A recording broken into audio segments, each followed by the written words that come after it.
Good afternoon. I've had a few clients reach out to me asking for a bit more of an informative video on 3DMC and some of the features and how-to guides and things like that. So I'll dive straight in. So this is one of the latest versions of version 15 3DMC for MC Mobile GNSS excavator. But the principles are the same between excavators, graders, dozers, skid steers. Obviously machine specific features for those ones, but I'll just use this excavator as the example. So what I'll do is I'll work right to left across the menus. So we'll unlock all the setup features and then moving through to the functionality. So under view, you can configure your layouts however you want to. So we can add or edit. So I'll just add in a new type here. So we can say, right, we want 4 panels and I want that one to be the 3D view. You have options here to put in grade indicators if you want to chase the lights for your bucket. And if you were steering to alignments, you can put in a steering light bar on the top or the bottom. So the screen can become quite cluttered as well. And if you start to double things up, it gets to a point where it won't let you do certain things. So you do have to be a bit strategic on where you want to place the tiles. So if I come in here, you can see there's a lot going on with this particular design. If you decide that, no, I want to edit it, you can simply come into layout and edit again, or we can simply delete that particular one. And once you've saved a few configurations, you have this little triangle in the corner. You can push this and it will quick scroll through your pre-configured ones that you like. So then we move down into display options. So we've got all of this here. So the working surface, you can turn off and on the triangle mesh depending whether you've got line work. It can be good to turn it on and it can be good to turn it off. Grid lines, alignment, and sections, so you can show grade transitions and you can also show the surface name in the section view. So the grade transitions in the section view, you can see are these little vertical lines here, and you can simply turn them off and on depending on your preference. Turn them off, they go away. They can be quite useful because they clearly define a grade change within the software or within the model, and we've got design surface because we wanted to display that. So just moving down, under points, you can show points. So if your model was brought in with 100,000 points along the line works and things like that, they will show and clutter up. Simply untick that. It's always quite useful to show control points, especially if you're benching out your excavator bucket on them. So you can turn them on and off. So when you zoom out, wherever the control points are, they are within the design there. Working my way down, so this latest version has 3D view, and there are things going on in the background with Topcon that are going to release 3D view on the MC Max, very, very similar to what we see here on MC Mobile. We can add sky, follow the machine direction. You have the option of changing the specific colors. If you're working in a design that's changing elevation a lot, the rainbow gradient is very useful. And if we refer back to one of my last, if you put together a tin and you want to see if the water is going to flow in the right direction very quickly, turning on the rainbow gradient is quite a useful tool. When you come through, you can see the high and the low points of the design. So again, it's just another useful feature that they've put in there. Direction of travel, always up on screen. Again, personal preference. The machine image, we can make it a wireframe one where it's semi-transparent, coming through the machine image, the semi-transparent and the wireframe options, which a lot of people like to use if they're doing a complex design so they can see the line work coming through their buckets when they are digging over lines and things like that. Shortcuts. So the shortcuts are the things down the side of the screen. So if you were using your bucket to as-built some of your work and you were storing several services or whatever, you can actually turn on 3 different topo buttons, so you're not having to change or just use a single topo button. If there are icons on there that you're unaware of their functions, or you just don't use them, turn them off, get rid of them, and it won't clog up the screen. So coming back now, I've got the 3 topo buttons. So I can add a new layer, add it to a certain layer, and have them 3 different predefined topo features just to speed up the process. You can see here that is the point of elevation reference for the bucket. So left, right, middle, easily selectable. Coming through here, hit my bucket. I've only got a tilting bucket, but if you come in here and go dig or trenching, you can quickly select, add or edit your buckets that you want to run on your machine.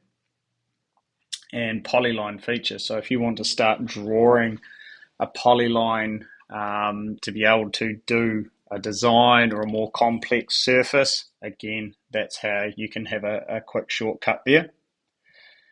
And this little speaker here is turning on sound for achieving grade. So that's under one of the next things that we'll get to eventually.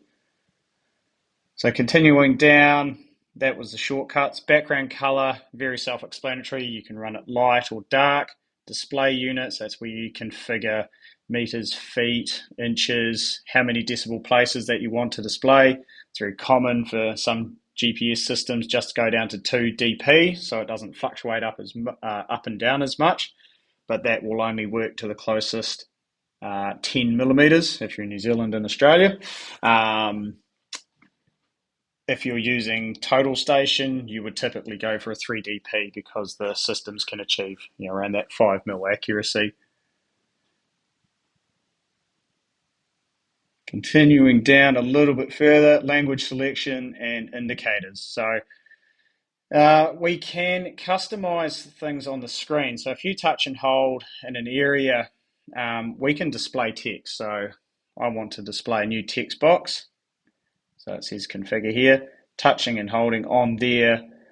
Under that text box, we can now show different things. So we've got cut and fill left edge, cut and fill right edge. So some operators like to know the elevations on the left and the right edge.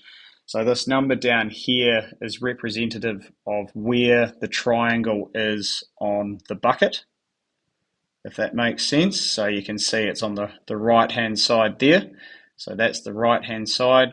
Then we can touch and hold, display text, add a new display text box. So you can see it's just appeared down here. Drag it over to where we want it, and we can show cut and fill on the left edge. So if your bucket is tilting, you'll see the different elevations or the different cut and fills. Display what you want. Again, you can put on design surface if you're working on multiple layers. It's pretty much endless for what you want. So other features in here, we've got polyline, start polyline, points, we can add in new points. You can isolate a surface. So isolating a surface is good if you were working along a road and you want to extend batters down and out. If your blades were, or your buckets were working just inside or outside of that surface. Machine image, which we touched on earlier. Elevation reference, so the right, left, or middle. Normal to surface. So normal to surface is if you were digging on a steep 45-degree slope, instead of it measuring straight down, it will measure perpendicular or almost into the surface. So that's useful for steep batter work when you're digging those steep slopes as well. And set points. So you can simply raise and lower your surface here. So a lot of people just work to a final surface and offset negative 150 millimeters, and it will drop the surface 150 mil. If you want to gradually bring that up, we can come into set points, increment, and say we want to do 50 mil increment raises, touch and hold, set points, and enable it on the left. So now we have these down here, and it changes the surface offset very, very quickly. More useful on skid steers, graders, and dozers, where you're starting to build up in layers. Typically, excavators are bulk excavation tools. So under tools, we have the configure radios.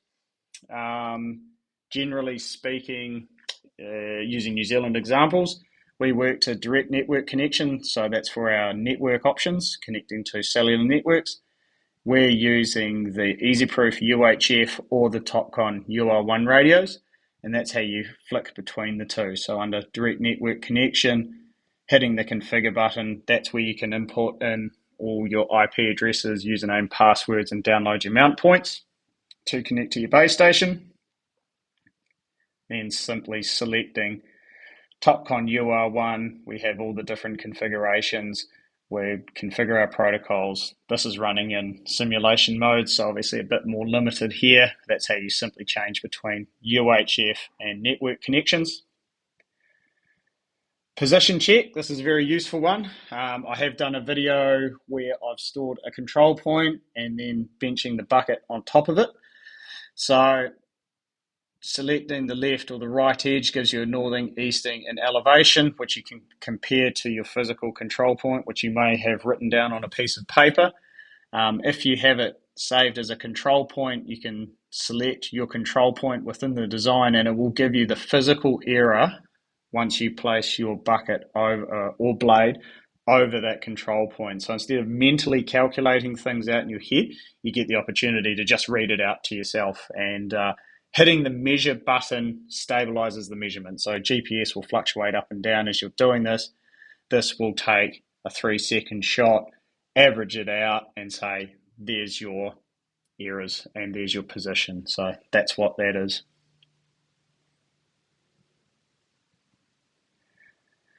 Topo Survey, navigate is navigating to a point.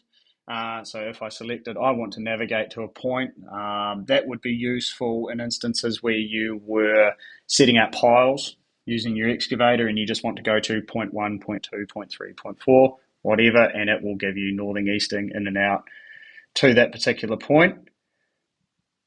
Topo Survey, again, that's where we can set up the various 1, 2, and 3 shortcuts that are now on the screen.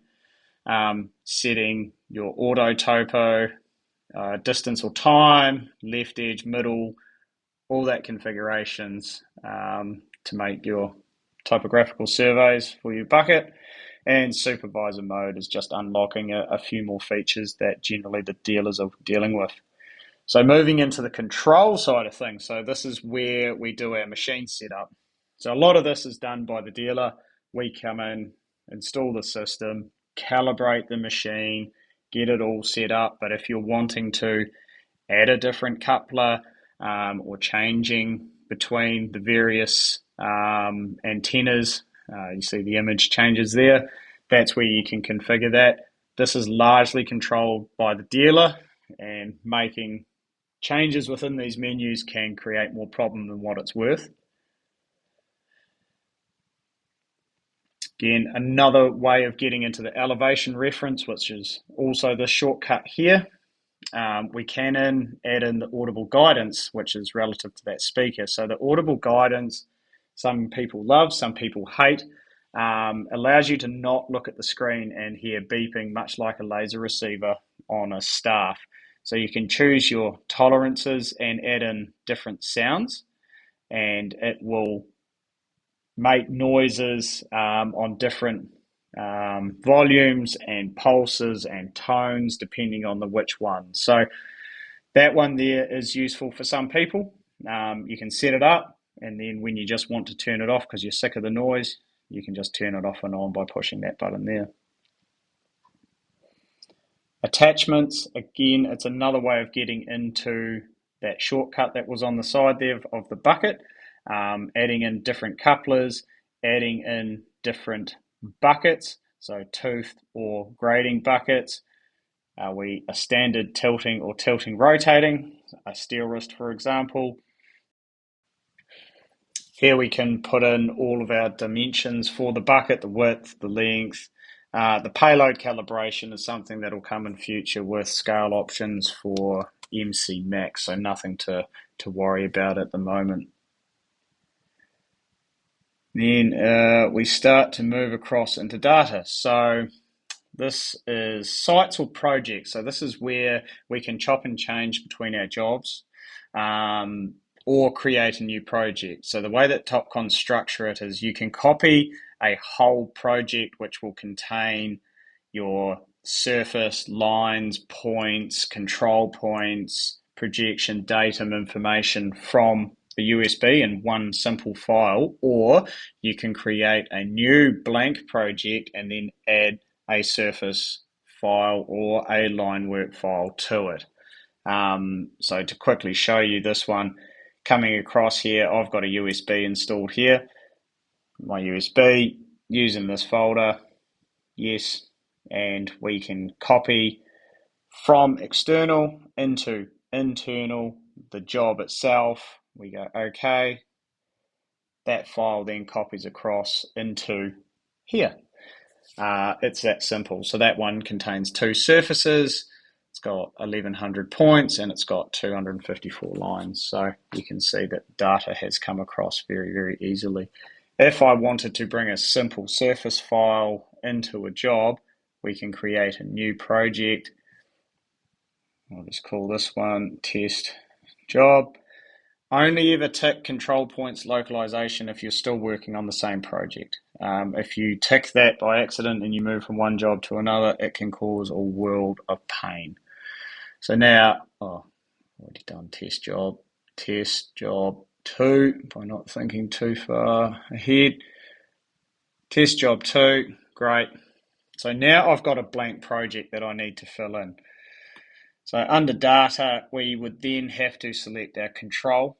So in New Zealand, we run projection within OSHA Circuit 2000. Generally speaking, around Canterbury, we're running Mount Pleasant.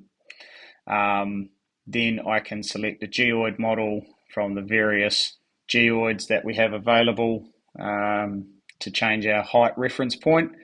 And if we were running a localization, all the control points were here and we can walk around and store our localization if we needed to. So we go, okay, now I've got a geoid and projection, but I have no data in here yet. So using this as an example, I would import, choose what you want, a project file. No, I want to import a surface, Topcon TN3, TP3, LAN XML, I believe DWG, DXF are coming in a very near future release, again, which will be great. We can select the tin or the surface from that particular job. We can go through and select our surfaces. I'm going to import 2 surfaces. Cool. So now I have 2 surfaces within the job. However, you can't see any. That's because none are active. Coming down to our active surface, that's where I can select the new surface. Obviously showing which surface I'm working at. I haven't got triangles turned on, so this is an example where turning on that triangle mesh is useful, so then you can see where things are.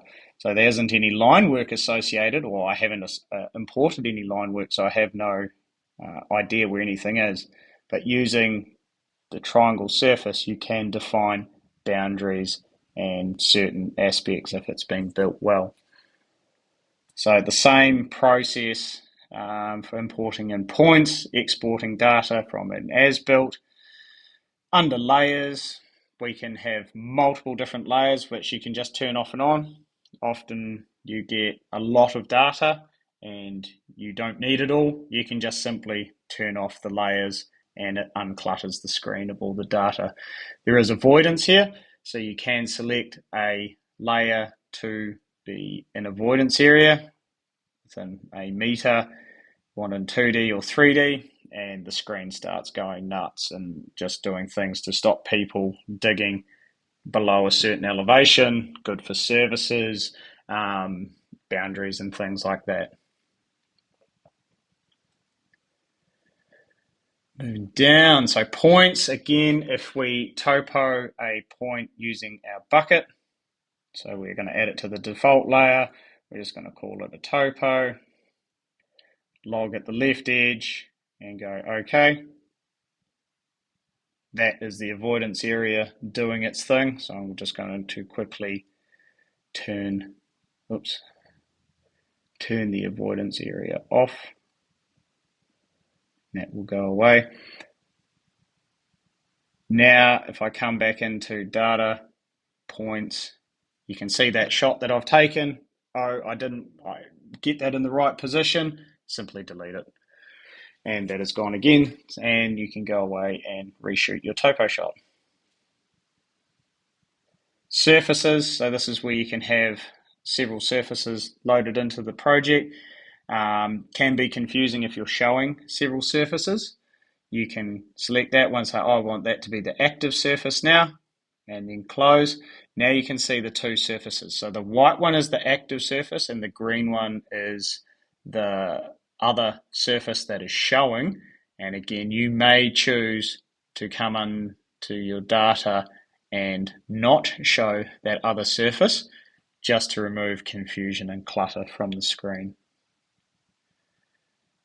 Active surface, that's where we can quickly change between the surfaces. So if I turn that other one on and show it, now under my data active surface, you can see two options. So that's where if you were building up in multiple layers and not just offsetting from final surface, you can go through and select the two. And now the other one becomes yellow and that one becomes white. And import and export, we've pretty much touched on. So that's more or less a rundown of the system. We can start getting into more of the mechanics, picking up a GPS issue. So these auxiliaries and main antennas down here are representative. So the main is the one behind your cab. This is the one on the other side of the machine. We can come into here and see how many satellites we are or aren't tracking. Obviously in simulation connected to nothing, we're not tracking much, but it also gives you an idea of your distance to base. So if you're getting a correction from another base station in another site, you might be 20 meters away from the base station, but that may be showing 2.5 kilometers away. Ask some questions at that point. Planning, that gives you an idea of the best times of day to do your final trim versus bulk excavation. So there are better times of the day to get better GNSS accuracy. And advanced, that's where we can turn off and on certain constellations, choosing our different types of base station, generally speaking, just leaving it on automatic. And then quick change to the auxiliary. Again, it's the same information, just minus the radio. So the radio information only comes up on the main antenna when it is connected to a machine. In here, this is again another way that you can quickly change your elevation reference point, and under that bar there, again, we can see a quick RL on our left and right edge, and we can turn in an elevation set point or zero it or match it. So that's where I'd raise and lower the bucket to a certain level and just push the match button, and it takes the thought out of it. So now we're at 533, 533. So hopefully that has been enlightening, listening to me drone on for about 20 minutes. If you have any other questions, please feel free. But yeah, really excited to be able to bring you this technology, and really, really loving where Topcon are taking it. Thank you very much.